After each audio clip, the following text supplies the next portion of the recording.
Y damos ya Gracias paso a a la ti. última ponencia de la tarde.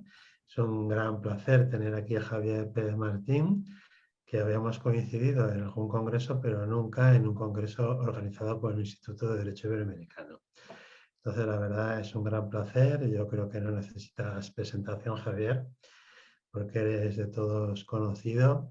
Entonces, simplemente pues, damos una palabra para que hables de materia de alimentos, que si no me equivoco es objeto de tu próximo libro, ¿verdad? De los famosos Correcto. libros azules. Así que, en fin, pues nada, tienes la palabra. Muy bien, ¿el sonido llega bien a todos? Perfectamente. Perfecto, ¿verdad? Bien, en primer lugar, por supuesto, agradecerte a ti, José Ramón, la invitación. Es cierto que es la primera vez, es mi bautizo aquí dentro de esta asociación, dentro de este congreso, y estaré encantado de participar no solo en este congreso, sino en los próximos. Bien, felicitar también a Manuel por su magnífica exposición y, como no, también a Carmen Leonor. No la conocía y la verdad que me ha encantado su ponencia. Yo he acordado muchos internamientos. Son procedimientos muy complicados, muy complejos, porque ahí hay que aunar el tema jurídico y el tema médico. A veces yo, cuando iba allí a la unidad de agudos, yo me preguntaba, ¿pero yo qué hago aquí? Si aquí al final el que decide es el médico. Pero no, hay una parte importante, porque hay algunas personas que no tienen que estar ahí en esos centros, y para eso evidentemente está la justicia y tenemos que estar nosotros. Sí, tuve un caso curioso de un internamiento en el que una chica estaba internada, estaba embarazada, y el fiscal pidió el aborto terapéutico. Claro, a mí se me planteó una duda tremenda, porque yo iba a hablar con la chica y la chica me decía que ella quería tener el niño. El problema es que estaba allí por un síndrome bipolar, tomaba medicación que tenía efectos teratógenos, con lo cual había que elegir o entre la medicación o entre que continuase el embarazo. Bueno, yo fui como 6 veces a ver a esta chica, y ella me decía, no, que yo quiero tenerlo y me voy a portar bien, y aunque no tome medicación voy a estar tranquila. Bueno, pues finalmente no acordé el aborto terapéutico y nació evidentemente una niña, y bueno, y al final todo parece que fue de maravilla. Y como decía, son procedimientos muy humanos que necesitan mucha atención, igual que los cuidadores. La ley habla mucho de la persona con discapacidad, pero el cuidador está detrás y es el que sufre todas las consecuencias, y ahí muchas veces no llega la ayuda pública, no llegan las leyes, pero en fin, es un mundo bastante complejo. Bueno, yo vengo aquí a hablar de los alimentos. Muchos de vosotros diréis, esto de los alimentos, esto ya lo sabe todo el mundo, no sé qué hay que hablar nuevo, porque esto es tan antiguo, los alimentos. Bueno, pues los alimentos, os puedo decir que constituye aproximadamente el 60% del trabajo que hay en un juzgado de familia, ya sea dentro del procedimiento contencioso, porque hay negociaciones previas, si llegamos a un acuerdo. Fijar la pensión alimenticia es el gran escollo de esa negociación. Se va al procedimiento contencioso porque no llegamos al acuerdo en cuanto a la cuantía de la pensión alimenticia. El que paga cree que paga mucho, y el que recibe dice, con lo que me ofrecen no tengo para nada. También constituye el mayor número de recursos de apelación la pensión alimenticia. No se está de acuerdo con la cuantía del procedimiento, que es mucho, que es poco, y va a apelación. El Tribunal Supremo no admite recursos de casación por la cuantificación de la pensión alimenticia. Solo hay 4 o 5 recursos, porque el Tribunal Supremo dice que es una cuestión que compete al órgano de instancia, y que solo en los casos en los que la decisión es arbitraria, no se ha valorado la prueba, entonces sí se admitiría el recurso de casación, pero es limitado. Los procedimientos de modificación de medidas, pues yo creo que el 70% van a la pensión alimenticia, que hay que modificarla, que hay que extinguirla. Los procesos de ejecución, exactamente igual. La medida de la pensión alimenticia es el gran problema que se debate en estos juzgados. Yo voy a hablar de algunas cuestiones. Sería imposible, necesitaríamos un congreso solo y exclusivamente para la pensión alimenticia, para abordar todas las cuestiones que afectan a esta pensión. En primer lugar, yo voy a abordar la problemática de la pensión alimenticia de los hijos mayores de edad que ya no residen en la vivienda, porque por motivos de estudio se han trasladado a otra ciudad o se han trasladado incluso a otro país. Claro, ya sabéis todos que cuando se reinstauró en España la ley del divorcio, en el año 81, no se contemplaba dentro del procedimiento de divorcio la fijación de pensión alimenticia para los hijos mayores de edad. Fue una reforma del Código Civil en el año 90 cuando permitió, a través de la modificación del artículo 93, que dentro de un procedimiento de divorcio pudiesen establecerse pensiones alimenticias para hijos mayores de edad que carecen de independencia económica y que conviven en el domicilio con uno de los progenitores. Pero claro, cuando el hijo se va de la casa a estudiar a otra ciudad, como digo, o a otro país, el otro progenitor dice, bueno, ¿qué sentido tiene que yo le entregue a la madre la pensión alimenticia para que la madre se lo envíe al niño que está en otra ciudad o en otro país? Entonces surge el problema de decir, ¿se puede fijar una pensión alimenticia para un hijo mayor de edad cuando se dan estas circunstancias? Es decir, que no convive dentro del domicilio familiar. Si ya se fijó en su momento, el niño se ha hecho mayor de edad, ha ido a la universidad, está en otra ciudad, ¿se puede modificar la pensión para no pagarle al progenitor con el que convivía, para entregárselo directamente al hijo? Bien, pues realmente el Tribunal Supremo se ha pronunciado en 3 ocasiones.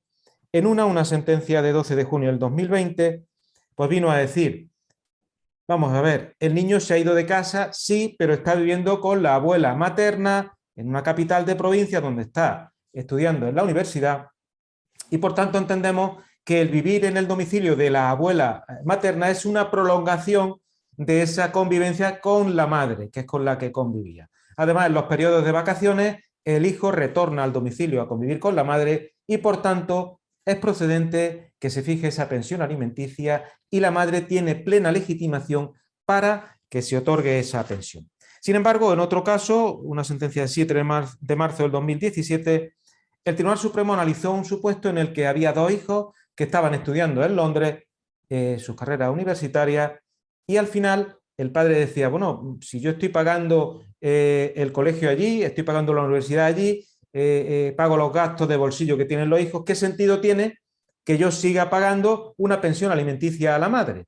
Claro, la madre decía, no, pues es que yo además de vez en cuando le mando algunas cosas, cuando vienen en vacaciones. El Tribunal Supremo llegó a la conclusión que en este caso concreto ya no era necesario pagar la pensión a la madre, porque el matiz estaba en que los hijos ya gozaban de autonomía en la dirección y organización de sus vidas.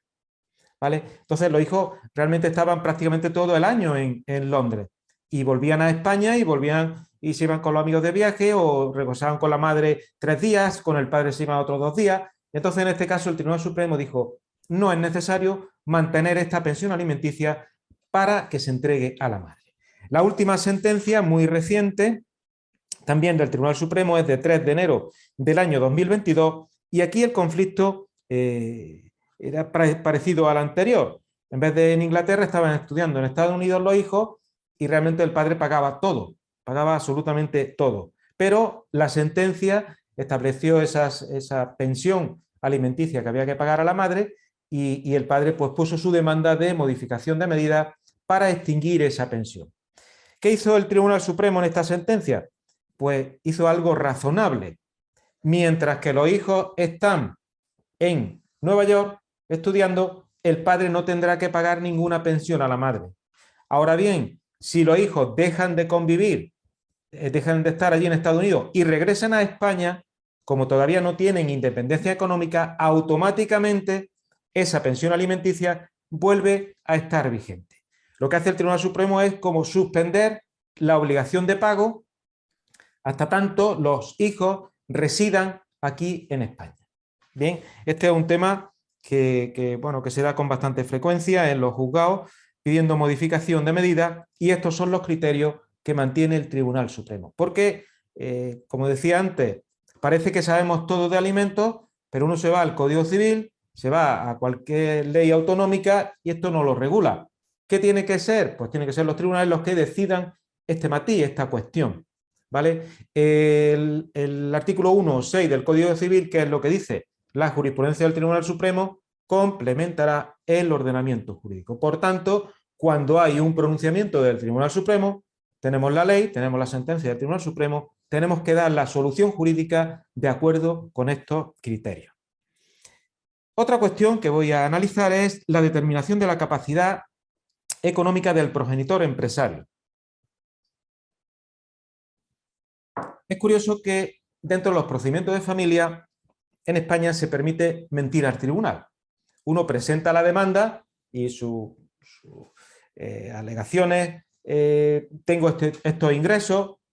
Cuando el demandado recibe o la demandada recibe la demanda, dice que cómo miente, por Dios, si gana 3 veces más de lo que dice aquí. ¿Esto qué pasa? Entonces el procedimiento de familia al final se convierte en una búsqueda de ingresos para ver quién miente más de los dos, porque al final los dos mienten, ¿no? Parece un poco extraño, ¿no? Que se permita mentir al tribunal, decir, bueno, yo simplemente tengo un ingreso de 1.000 euros al mes y luego empieza a buscar pruebas y aparece que gana 3.000. Pero bueno, luego al final tenía que llamarlo, yo creo, en el juicio y decirle, oiga, al final del juicio, usted me decía 1.000 y esto, deme usted una explicación lógica, por lo menos que el señor se ponga colorado, ¿no? De que ha mentido al tribunal. Pero bueno, vuelvo a repetir que aquí está permitido mentir a las partes, no a los testigos, y por eso pues tenemos este tipo de procedimiento en la búsqueda constante de los ingresos. Claro, cuando el padre es un funcionario o un trabajador por cuenta ajena, es fácil. Cogemos los ingresos, la declaración de Hacienda, sin ningún problema. Cuando es autónomo, ya surgen más dudas, porque dentro de lo que es la administración de justicia hay una falsa idea de los autónomos, ¿no? Porque al final pensamos que el autónomo es que gana mucho, porque claro, cuando uno va, imaginaros que va uno a cualquier sitio, cualquier restaurante, y le ponen ahí una cosa y dice, joder, este tío tiene que ganar bien, ¿no? El taxista, ¿no? Cuando hace una carrera, yo el otro día estuve en Madrid, la carrera en 17 euros. Digo, wow, este tío empieza, y este tío gana más que yo. Claro, lo que no contabilizamos es cuando no hace la carrera porque está parado, nadie le contrata, o en el restaurante cuando tiene que tirar alimentos, cuando no entra nadie en el restaurante. Pero siempre está la cosa del autónomo. Perdóneme usted que sea autónomo, hay que decir al juzgado, porque al final nadie se cree lo que gana, porque siempre uno piensa el dinero en B y no tiene por qué ser así. Yo creo que después de toda la crisis que hemos pasado, los autónomos son los que más la han padecido y por tanto creo que tenemos que verlo con más objetividad. Pero luego está el padre que tiene una empresa, o que tiene varias empresas. Aquí ya determinar qué capacidad económica tiene el padre para fijar la pensión alimenticia es una cosa complicadísima. Complicadísima por el propio desconocimiento que tenemos los juristas de los criterios contables. Claro, ¿qué tenemos que hacer aquí? Primero tenemos una fase de información. Necesitamos documentarnos de los cargos que tiene el padre en la empresa. Nos tendremos que ir al registro mercantil, ver todas las empresas, ver los cargos que ostentan, analizar esas empresas, el número de trabajadores, en fin, a qué se dedica, el número de años que tiene esa empresa. Tendremos que analizar las cuentas de la sociedad, ¿no? El balance de situación, la cuenta de resultados del ejercicio, en fin, unos temas contables que siempre, si las cuentas se presentan al registro mercantil, bueno, pues tendrán un marchamo más de veracidad, aunque tampoco significa que el presentar las cuentas en el registro mercantil, las cuentas sean fidedignas y se ajusten a la realidad. Pero bueno, ya tenemos ahí una parte. Luego, si esas cuentas de la empresa están auditadas porque legalmente tengan que ser así, o porque la empresa tiene una parte de la empresa, unas acciones, unas participaciones son del cónyuge, bueno, puede pedir una auditoría, esa auditoría nos dará unos datos más reales. También tendremos que tener en cuenta la marcha de esa empresa, porque curiosamente hay veces que la empresa va bien, pero cuando surge la crisis de pareja, de pronto la empresa se viene abajo y uno no empieza a enterarse qué es lo que ha pasado. Ha pasado una crisis de pareja, pero una crisis de pareja afecta en lo personal, puede afectar también lo económico, pero es difícil que afecte a una empresa, ¿no? Que tiene una serie de trabajadores y por eso llama la atención. Bien, pues con todos estos datos que tenemos, muchas veces la tendencia es, bueno, todo esto lo presento al juzgado, pido las cuentas de la sociedad y una cantidad de cajas allí, de cuentas. Claro, y ya los juzgados, con buen criterio ahí, la audiencia de La Coruña en una sentencia dijo, debe significarse la incorrección que se está instaurando especialmente en los juzgados de familia de limitarse la parte a aportar una cantidad ingente de documentación fiscal, bancaria o contable y pretender que el juez se convierta en una especie de auditor de cuentas o contable. Claro, con toda esta prueba, el juez no puede hacer nada, porque el juez no tiene ni idea de analizar un balance. Yo no tengo ni idea de analizar un balance. Para esto lo que dice la ley es que hace falta auxiliarse de peritos, de técnicos en la materia, igual que necesito un técnico en una cuestión médica, necesito un técnico en una cuestión de un arquitecto, un ingeniero, etcétera. Necesito un contable, un economista, un auditor de cuentas para que, analizando esas cuentas, nos pueda informar del volumen de negocio que tiene esa empresa y de los posibles ingresos que tiene ese progenitor. Porque a nivel así un poco de calle, se tiende a confundir o a equiparar los ingresos con beneficios, ¿no?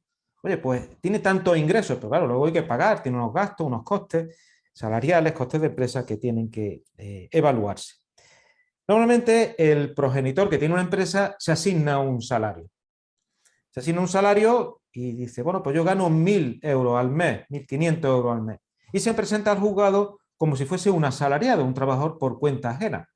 Bueno, usted a efectos de su empresa se ha establecido ese salario, me parece muy bien, pero al final usted, su ingreso no es solo el salario, sino el salario más los beneficios industriales que usted tenga. Hubo un señor que tenía una empresa y se puso un salario altísimo porque decía, bueno, voy a pedir un préstamo, entonces si pido el préstamo y voy con mi nómina, pues me pueden dar un préstamo mayor. Claro, el señor tuvo la mala suerte de caer en crisis de pareja, le presentaron su demanda y la señora decía, bueno, pues su nómina son de 3.000. Y decía, no, esto es ficticio porque esto lo he hecho yo para que me den préstamo. Teoría de actos propios, el señor se quedó con esas 3.000 como ingresos más los beneficios. A veces ese trabajador que tiene su empresa, como en un caso que vimos aquí en Córdoba, se presenta como un simple camarero, ¿no? Llega ahí el señor, su paquerillo, con su camisa blanca, pues yo soy camarero de esta empresa que estoy aquí. Ya, usted es camarero, pero resulta que también es administrador único de la empresa que explota este negocio y que además tiene 7 empleados, que por cierto, alguno de ellos cobra más que usted. Una cosa que nunca he entendido, ¿no? Que un empleado cobre más que el jefe. Pero bueno, a veces se quiere aparentar una solvencia económica a efectos de que la pensión evidentemente sea de una cantidad inferior. Tenemos que ver también, y es fundamental, la capacidad decisoria que tiene el progenitor dentro de la empresa.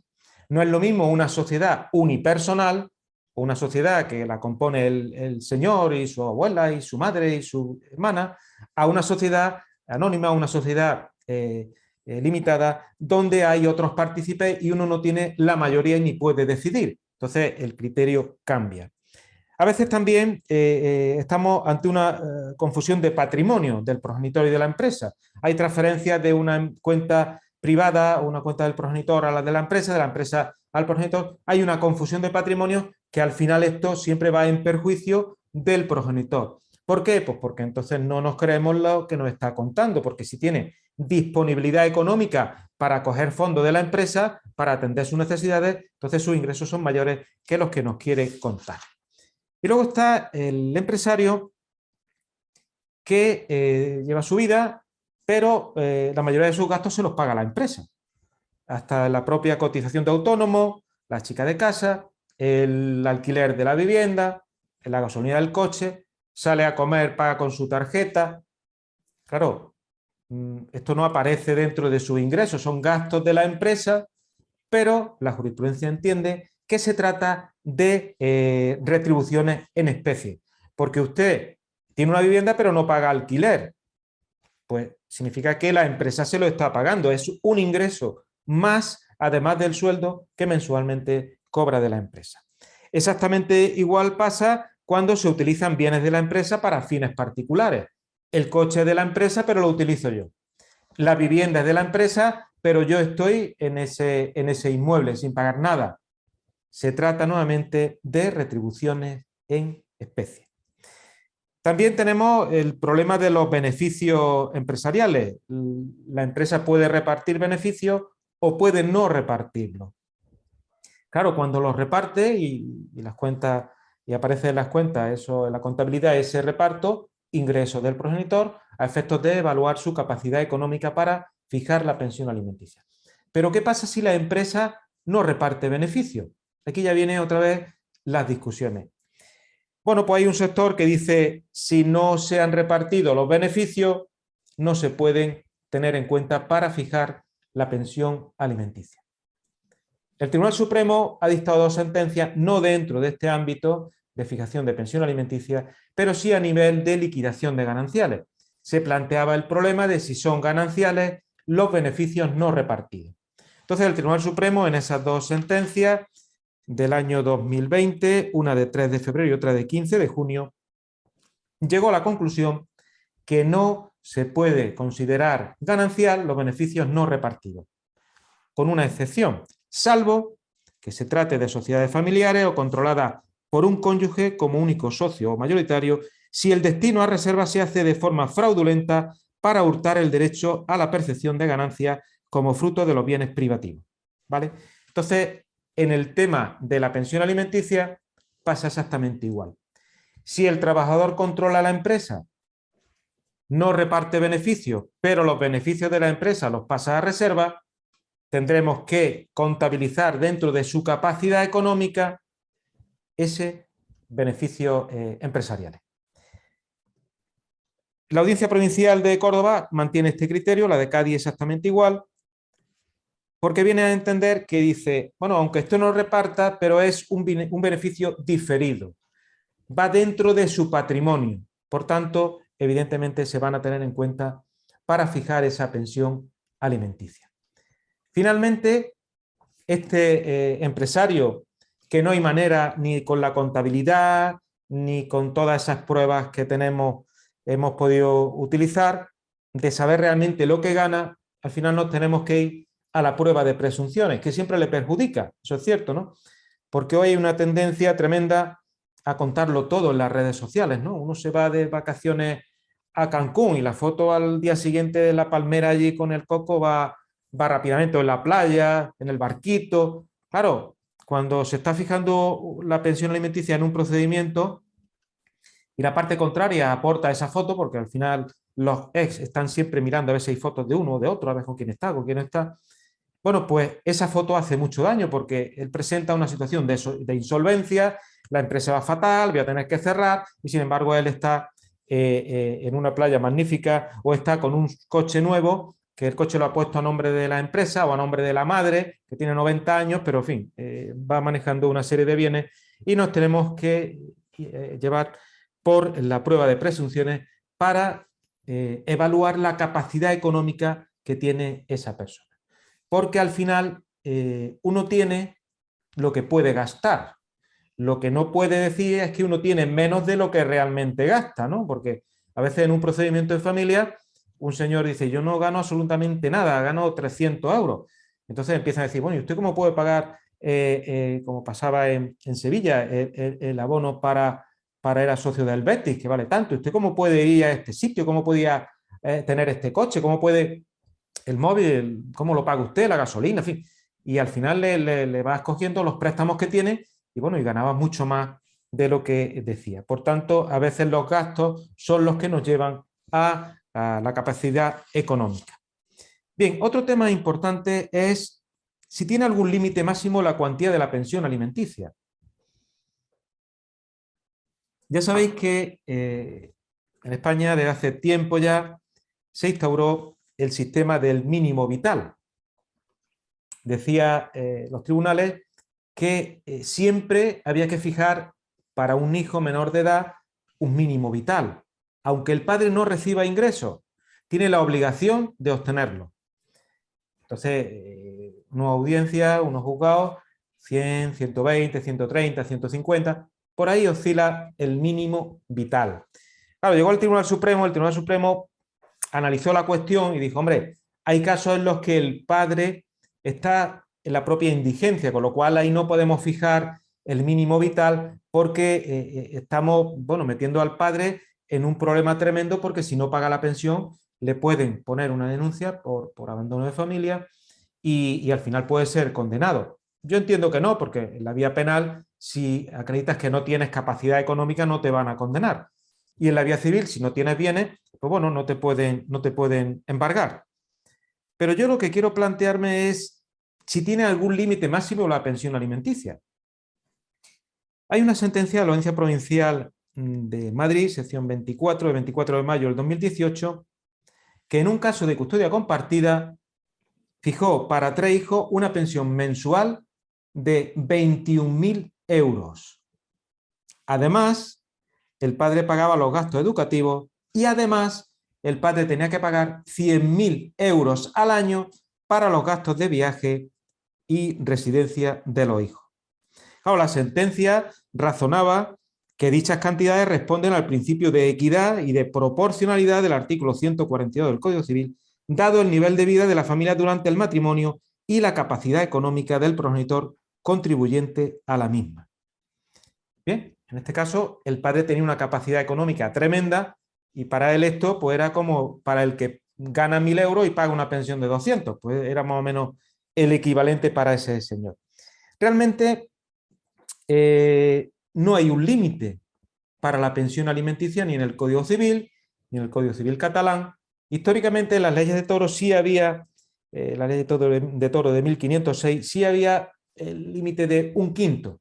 No se puede fijar como pensión alimenticia más de 1/5 de los ingresos que tiene o del patrimonio que tiene el progenitor. Pero fuera de este contexto histórico, realmente cuando viene al juzgado un caso en el que hay un padre que tiene una capacidad económica importante, lo que tenemos que atender es qué gastos tenían los hijos, qué necesidades tenían los hijos. Porque hay niños que, bueno, que van a colegios privados exclusivos, que viajan en business, que se van a esquiar a Saint-Maurice, que se van en Sotogrande en verano, una villa exclusiva. Bueno, pues si el padre acostumbró a los niños a eso y el padre tiene capacidad para mantener ese ritmo, pues tira para adelante. Y la pensión alimenticia pues será como la que hemos dicho anteriormente, o de 5.000, o de 6.000, o de 7.000, etcétera, etcétera, etcétera, ¿no? Qué pena da el comparar ese mínimo vital de 120, ¿no? con esa pensión de esos 21.000 euros al mes. Pero en fin, así es la vida, porque algunos dicen, es que todos los niños tienen, de una determinada edad tienen las mismas necesidades. Hombre, los niños comen 3 veces al día, necesitan unos zapatos, necesitan unos pantalones, necesitan ropa, pero las necesidades como que son en unos de una cuantía y en otros de otra, porque está en función de la capacidad económica de los padres, del nivel de vida que los padres le han dado.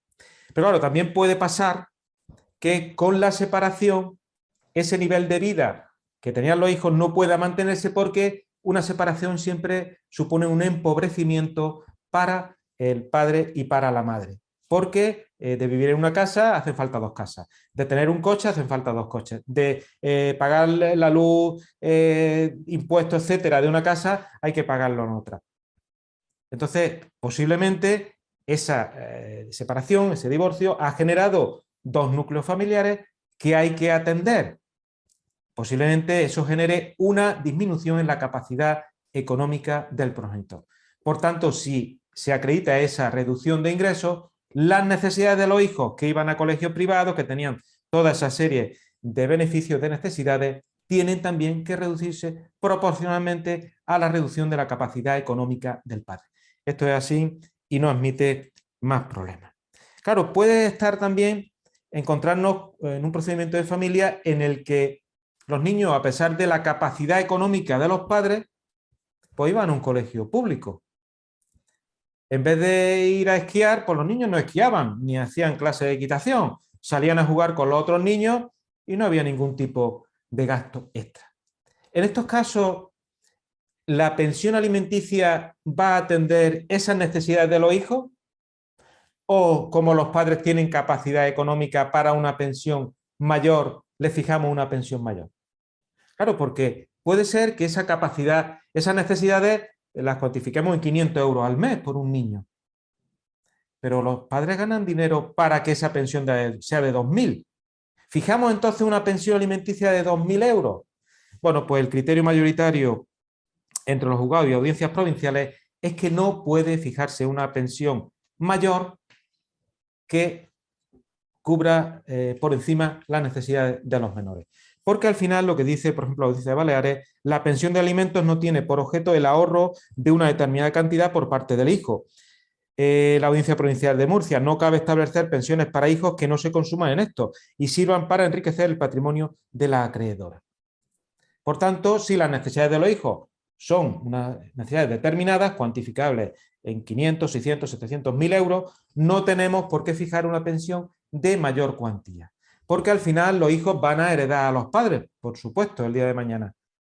Pero no puede exigirse a un padre, oye, venme dando en vida lo que me va a corresponder todos los meses para que yo pueda tener otro ahorro o pueda tener otras necesidades distintas a las que tenía.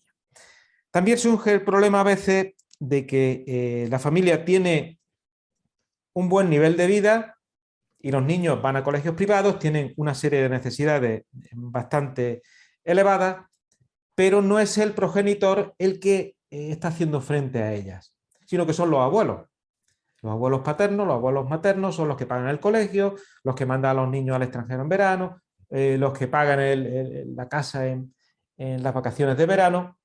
Claro, y surge la separación y nos encontramos con que tenemos acreditadas las necesidades de los hijos, lo que ha pasado de aquí para atrás, pero el progenitor no tiene capacidad económica suficiente para atender esos gastos, porque, como repito, se pagaban por los abuelos. Claro, esto es un problema tremendo, porque a la hora de fijar la pensión alimenticia no podemos evaluar la capacidad de los abuelos. Los abuelos están en segundo grado en la obligación de prestar alimentos, pero los deben de prestar cuando el padre no puede prestar esos alimentos.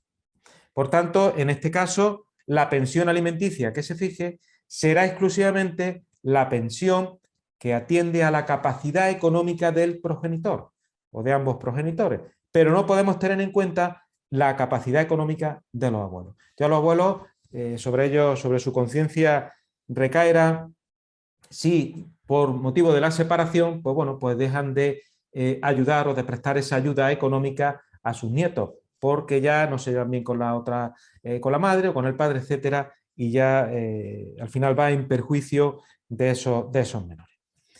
Otro tema importante es la fecha desde la que debe abonarse las distintas pensiones alimenticias que se fijan en un procedimiento. Bien, a lo largo del procedimiento, desde que surge la crisis de pareja y van al juzgado, se puede dictar una pensión alimenticia en la orden de protección, se puede fijar una pensión alimenticia en medidas previas, se puede fijar una pensión alimenticia en medidas provisionales, se puede fijar una pensión alimenticia en la sentencia, otra en la sentencia de apelación, otra por el Tribunal Supremo.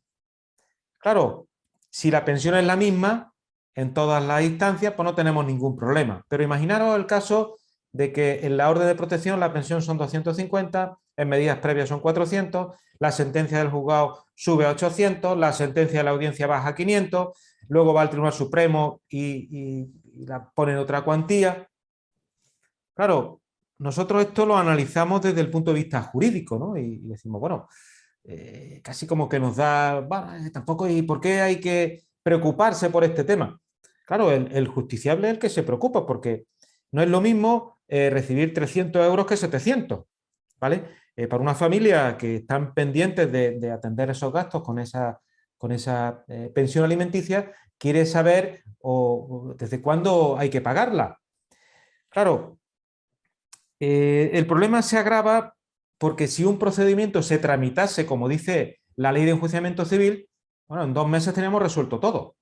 Con lo cual, pues tendríamos la sentencia de apelación en 3 meses y esto no sería un problema, porque al final sería, oye, pues 1 mes, 15 días. Pero el problema es que desde que entra el procedimiento en el juzgado hasta que se dicta sentencia por la audiencia provincial o incluso si va al Tribunal Supremo, claro, pueden pasar años. Entonces, la fecha desde la que hay que abonar una determinada cantidad, pues es un tema muy importante para los justiciables, aunque vuelvo a repetir, desde el punto de vista jurídico, igual no ofrece ese interés que puede suscitar cualquier otra cuestión jurídica. Bien, pues el Tribunal Supremo tiene claro que la pensión alimenticia se paga siempre desde la fecha de interposición de la demanda, porque se aplica el artículo 148.1 del Código Civil. Son numerosas las sentencias del Tribunal Supremo que así lo establece. Hubo un juzgado, el juzgado de primera instancia número 20 de Palma de Mallorca, juzgado de familia, que promovió una cuestión de inconstitucionalidad porque decía es inconstitucional este artículo 148 porque se limita la pensión a la fecha de interposición de la demanda, pero bueno, ¿y si anteriormente los niños ya necesitaban esa pensión y el padre ya no la estaba pagando? ¿Por qué limitamos a la fecha de interposición de la demanda? Bueno, el Tribunal Constitucional viene a decir el respeto al progenitor del custodio de la norma no es tan excluyente, pues nada le impide formular la demanda en reclamación de alimentos tan pronto como nace la obligación. Lo que viene a decir el Constitucional, oiga, si su marido se ha ido de la casa y no está pagando los alimentos, presente la demanda ya. No espere, no tiene por qué esperar a ninguna otra cuestión. Incluso, aunque sea un matrimonio, ¿vale? Puede solicitar la madre, si el padre no presta los alimentos, medidas paterno-filiales sin necesidad de pedir iniciar un procedimiento de divorcio. Esto, aunque algunos dicen, no, las medidas paterno-filiales solo están para las parejas, de hecho, con hijos. No. Se admite que en un procedimiento, en vez de poner un procedimiento de divorcio, el cónyuge vaya a un procedimiento de adopción de medidas paterno-filiales para que se regule la custodia, el régimen de visita o la pensión alimenticia, sin necesidad de ir al divorcio. ¿Por qué? Pues porque por motivos religiosos, porque no quiere que se disuelva la sociedad gananciales, por 1000 motivos, pues puede acceder directamente a un criterio consolidado jurisprudencialmente. Bien, sin embargo, hay algunas audiencias provinciales que entienden, bueno, es que si el padre está ya pagando algo, siempre me refiero al padre y madre porque, bueno, es el criterio que casi siempre pasa en la práctica, ¿no? No vamos a sancionar al padre que está pagando dándole efectos retroactivos desde la interposición de la demanda, porque él ya va abonando todos los meses, pero bueno, va abonando lo que él considera que debe de abonar. ¿Qué tenemos que hacer en estos casos? Pues como dice el Tribunal Supremo, siempre tendrá la pensión alimenticia efectos desde la interposición de la demanda, sin perjuicio de que en fase de ejecución de sentencia se contabilice las cantidades que ha ido pagando el padre para reducir la deuda que pudiese tener. También surge un problema en cuanto a la fecha en la que hay que abonar la pensión alimenticia, cuando la pensión se solicita no en la demanda, sino por vía de reconvención o en la contestación a la demanda.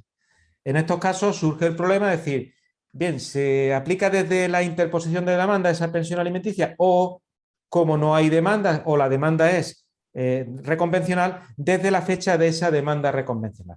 Este es un tema que no ha resuelto el Supremo y cuando el Tribunal Supremo no ha resuelto una cosa, pues vaya a cualquier base de datos jurisprudenciales y encontráis criterios para un lado y criterios para otro. El criterio mayoritario es que va a tener efectos retroactivos solo desde que se pide la pensión, porque para el demandado su demanda es la contestación a la demanda.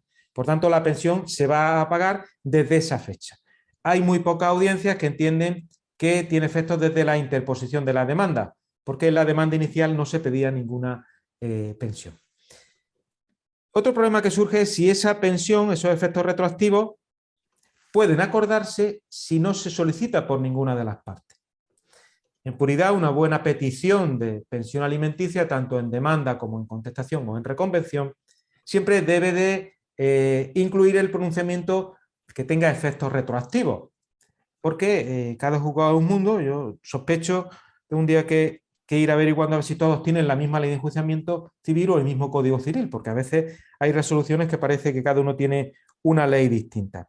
Bueno, pues el Tribunal Supremo lo ha resuelto en diversas ocasiones y en una sentencia, por ejemplo, de 19 de junio del 2018, pues deja claro que tiene efectos retroactivos aunque no lo pida ninguna de las partes. Siempre y cuando estemos hablando de pensiones alimenticias de hijos menores de edad. Hay una sentencia muy reciente de 23 de febrero del año 2022 en el que vuelve el Tribunal Supremo a pronunciarse sobre esta cuestión diciendo que tiene efectos retroactivos desde la interposición de la demanda, ¿vale? Es un criterio que se adopta, que se sigue por la mayoría de de audiencias provinciales. Ahora bien, otra cuestión distinta es si tiene efectos retroactivos y no lo hemos solicitado respecto de pensión alimenticia de hijos mayores de edad. Aquí el criterio es totalmente distinto porque ya no estamos ante una medida de derecho necesario, sino que es una medida dispositiva que se fijará la pensión cuando se solicita por alguno de los progenitores en favor de los hijos mayores de edad. Si no se pide con carácter retroactivo, el juez no puede pronunciarse porque es una medida de carácter dispositivo. Bien, otro problema que surge es con la pensión alimenticia cuando se adopta en un convenio regulador. ¿Desde cuándo se paga?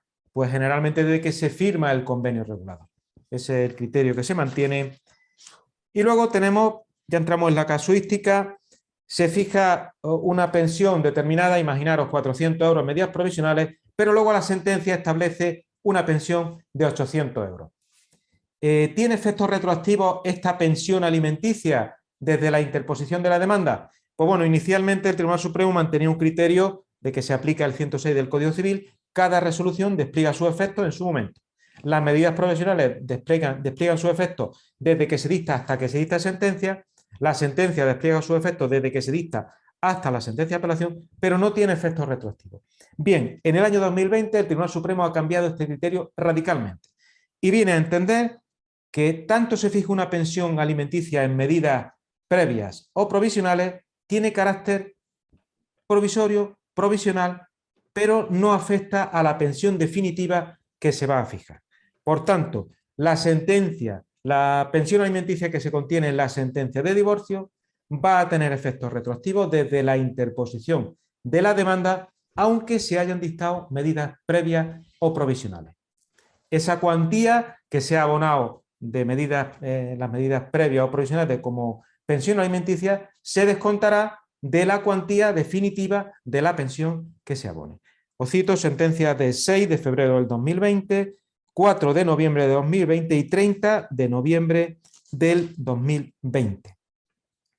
¿Qué pasa si la pensión alimenticia que se fija en el juzgado la revoca la audiencia y la eleva o la reduce? En estos casos el Tribunal Supremo sí deja claro que esa pensión de la audiencia no va a tener efectos retroactivos desde la sentencia de primera instancia. Por tanto, la pensión que fije la audiencia, sea para reducir o para aumentar la que se fijó anteriormente, va a tener efectos desde el momento en que se dicta en adelante, pero no va a tener esos efectos retroactivos. Bien, casuística hay todavía en estos temas y luego se modifica, en fin, es un tema que no quiero detenerme porque ya veo que son ya menos cuarto. Voy a entrar en otro tema muy interesante y que está de actualidad y va a estar más aún de actualidad. Y son los famosos expedientes de regulación temporal de empleo, los ERTES y los ERES, y su consecuencia en relación con la pensión alimenticia. Bien, aunque estos expedientes estaban en el Estatuto de los Trabajadores hace mucho tiempo, la realidad es que la crisis económica que hemos padecido con el COVID pues lo ha puesto en las cabeceras de todos los medios de comunicación por la cantidad de personas que se han visto lamentablemente afectados por estos expedientes. Bien, si el progenitor que tiene que pagar una pensión alimenticia se ve afectado por un expediente de regulación temporal de empleo, ¿qué consecuencias va a tener? Porque él va a decir, bueno, pues voy a presentar mi demanda de modificación de medidas porque estoy en un ERTE, no puedo pagar la pensión que se fijó, que estaba en función de la capacidad económica que tenía en aquel momento, pero no en la que tengo actualmente. Bien, en primer lugar tenemos que tener en cuenta que los expedientes de regulación temporal de empleo no son causa de extinción de la relación laboral. Lo que supone es que durante un periodo de tiempo, el tiempo que se acuerda y está vigente ese progenitor va a cobrar menos ingresos, pero mantiene su contrato de trabajo y es posible que cuando termine el ERTE continúe con su actividad normal como antes y recupere su misma capacidad económica. Por tanto, tenemos que tener en cuenta para ver si afecta a la pensión alimenticia el ERTE, la duración del ERTE. Un ERTE de 4 meses, ya ha dicho la jurisprudencia que no tiene ninguna trascendencia. Un ERTE que tenga 1 año y medio, pues tiene evidentemente otras consecuencias. Pero el segundo factor que tenemos que tener en cuenta es cómo se han visto afectada la capacidad económica del progenitor por el ERTE. Normalmente lo que hay es una percibirá exclusivamente el 70% de la base reguladora, pero ojo, tenemos que tener en cuenta que hay empresas que por convenio, por algún tipo de acuerdo, pues ese 30% lo complementan por otra vía. Con lo cual, en estos casos, no va a haber disminución de capacidad económica. Va a trabajar menos horas, va a cobrar el 70% del desempleo, del SEPE o del quien sea, y luego la empresa le va a dar el dinero por otro lado y va a complementar esa menor capacidad económica o esa reducción en los ingresos. Por tanto, ahí tampoco hay esa reducción de ingresos. Si la hay, el trabajador que está en un ERTE se le reduce a la mitad, por ejemplo, las horas de trabajo, va a cobrar la mitad y no tiene ningún complemento extra por parte de la empresa, ni estaba en el convenio ese complemento de alimentos. ¿Y qué sucede en estos casos? Lo procedente es reducir la cuantía de la pensión alimenticia. Pero claro, lo que están sucediendo en los tribunales es que entienden, bueno, no podemos estar con demandas de modificación este año, dentro de 6 meses, dentro de otro año y medio. Pues claro, esto es inagotable, la posibilidad de ir al juzgado por el cambio de capacidad económica. Y lo que están haciendo los tribunales es reiterado, no hay ninguna sentencia del Tribunal Supremo, pero sí de audiencias provinciales, en los que cuando un trabajador entra en ERTE, lo que hace el tribunal es que temporalmente reduce la cuantía de la pensión alimenticia durante el periodo del ERTE. De tal manera que una vez que el trabajador sale de ese expediente de regulación temporal de empleo, automáticamente la pensión que se fijó anteriormente viene a la misma cantidad. Temporalmente va a pagar menos, pero una vez que recupere su plena capacidad económica, con lo cual su plena capacidad de generar ingresos, va a pagar la pensión anterior. El caso del ERE, ya es distinto porque ya supone la extinción de la relación. Puede haber un ERE de suspensión temporal, pero normalmente los ERE lamentablemente son de extinción de la relación laboral. Claro, en estos casos ya es más compleja la cuestión porque ya no es una cuestión temporal. Si te han despedido, pues bueno, ya no tienes trabajo, vas al desempleo y vas a cobrar lo que te pague en el desempleo. Con lo cual sí afectaría a esa pensión alimenticia y podría dar lugar a una reducción de la cuantía. No obstante, vuelvo a repetir, tenemos que tener en cuenta qué pasa por convenio si la empresa, a pesar de que un trabajador lo lleva al ERE, tiene algún complemento que le suma a esa prestación que tiene del desempleo y por tanto tenemos que sumar desempleo más lo que le paga la empresa, que es una forma a la empresa de sanearse también, el reducir el número de empleados. Entonces, si por uno y por otro recibe lo mismo que recibía antes, no habrá esa modificación. También hay que estar atentos a aquellos progenitores que tienen algún seguro que cubre esta contingencia de pérdida de trabajo, con lo cual estoy en el desempleo, pero a mí me paga el seguro, pues yo tenía esta contingencia contratada, con lo cual mi capacidad económica no cambia en absoluto. También tenemos que tener en cuenta el periodo que está en el desempleo esa persona, porque puede haber perdido el empleo, puede haber estado en el desempleo unos meses, pero luego ya ha encontrado un nuevo trabajo.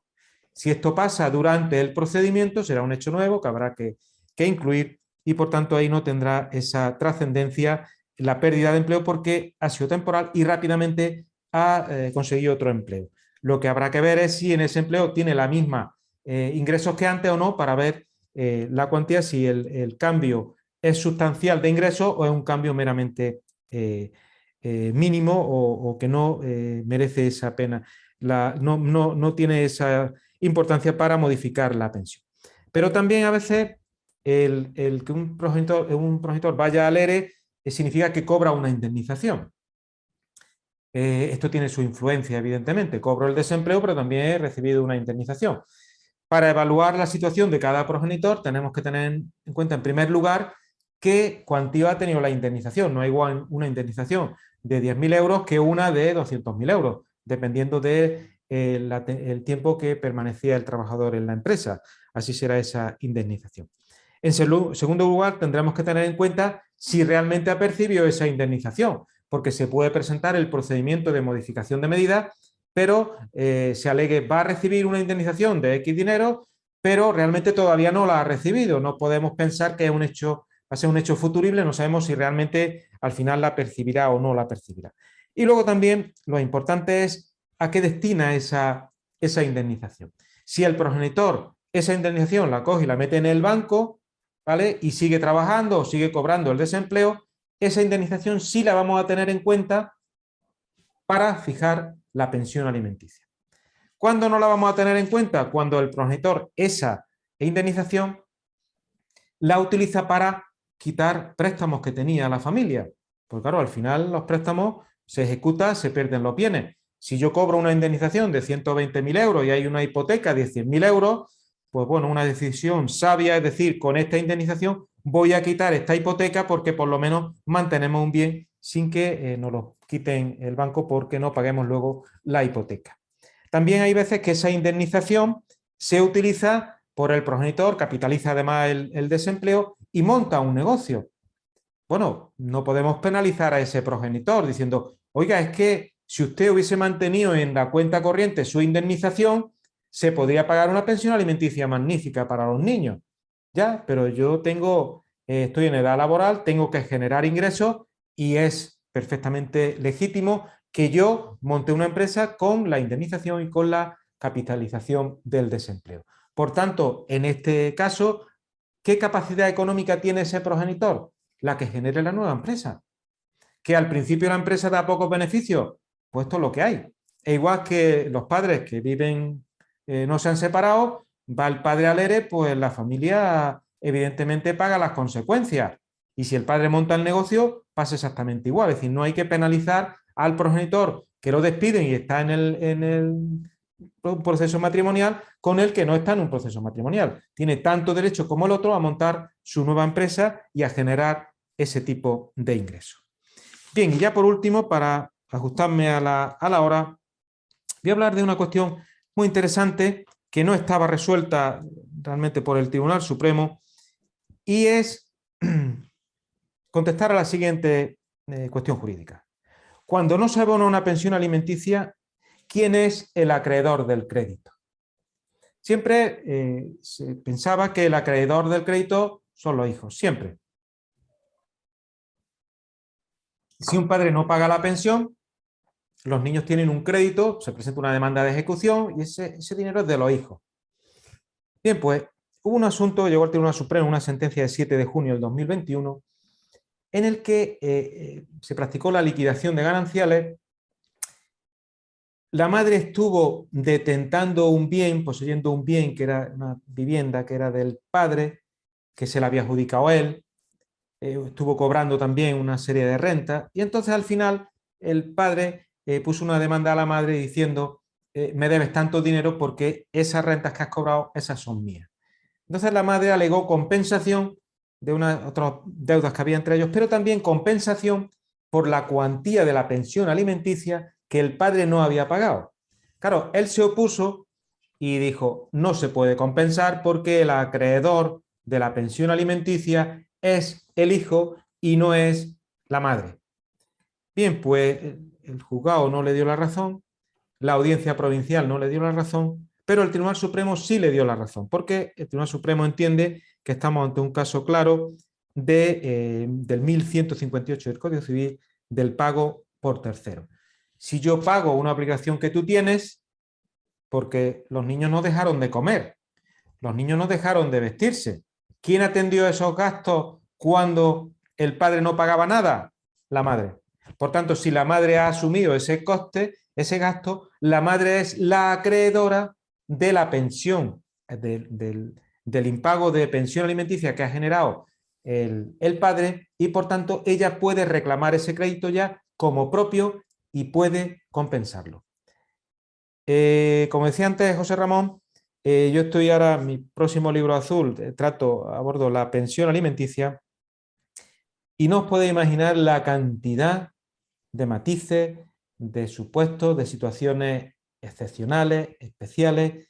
Yo contemplo en los primeros capítulos del libro hasta 27 situaciones por las que puede pasar un progenitor, ¿no? Que tenga patrimonio pero no tenga liquidez, que pida la excedencia voluntaria porque diga, no, pues yo quiero la custodia compartida, dejo de trabajar y así tengo la custodia. Es decir, analizo tanta casuística que convierte a la pensión alimenticia, desde mi punto de vista, una vez que ya la custodia ya no es debate, porque casi en todos los casos es la custodia compartida, en la medida estrella de los procedimientos de familia. Muchas gracias.